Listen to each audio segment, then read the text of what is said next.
Hello అండి. ఎలా ఉన్నారు అందరూ?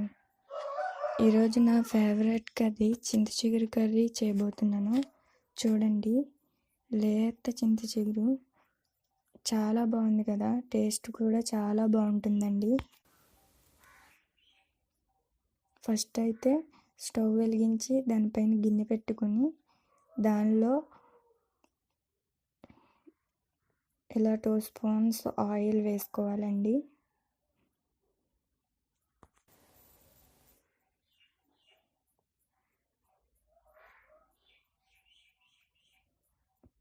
ఇలా ఆయిల్ వేసుకున్న తర్వాత మీడియం సైజు ఆనియన్ ఒకటి, స్మాల్ సైజ్ ఆనియన్ ఒకటి తీసుకుని వాటిని కట్ చేసి ఎలా తీసుకోవాలి. వాటిని అయితే ఎలా వేసుకోవాలండి. వాటిని బ్రౌన్ కలర్ వచ్చే వరకు ఫ్రై చేయాలి. వాటిని ఇలా మీడియం ఫ్లేమ్లో పెట్టుకుని ఇలా ఫ్రై చేయండి.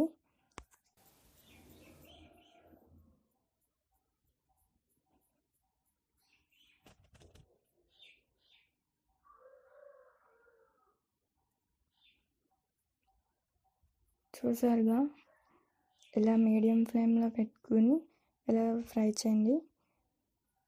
ఆనియన్స్ ఇలా బ్రౌన్ కలర్ వచ్చాక వాటిలో ఇలా 1 స్పూన్ సాల్ట్, అలాగే 1 స్పూన్ కారం వేసుకోవాలి.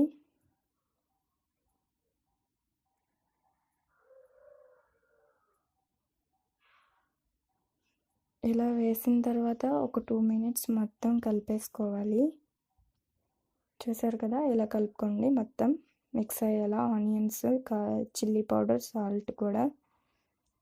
మనం ముందుగా తెచ్చుకున్న చింత చిగురు అందులో వేసి ఇలా మొత్తం మిక్స్ చేసుకోవాలి.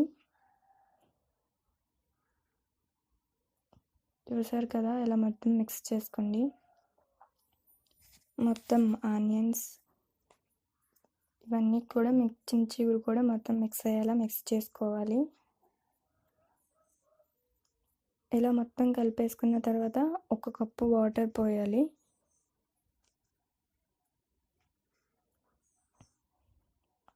వాటర్ పోసేసిన తర్వాత దాన్ని కొంచెం సేపు మీడియం ఫ్లేమ్లో పెట్టి పైన ఇలా మూత పెట్టి ఆ వాటర్ అంతా ఎగిరిపోయే వరకు ఉంచాలి. చూద్దాం రండి, 10 మినిట్స్ అయింది కదా. చూడండి, ఇలా మొత్తం ఎగిరిపోయి గ్రేవీలా ఇలా తయారవ్వాలి. చూడండి వీడియోలో గ్రేవీగా ఎలా వచ్చిందో. టేస్ట్ కూడా చాలా బాగుంటుంది. చూసారుగా, చాలా సింపుల్గా అయిపోయింది కదా.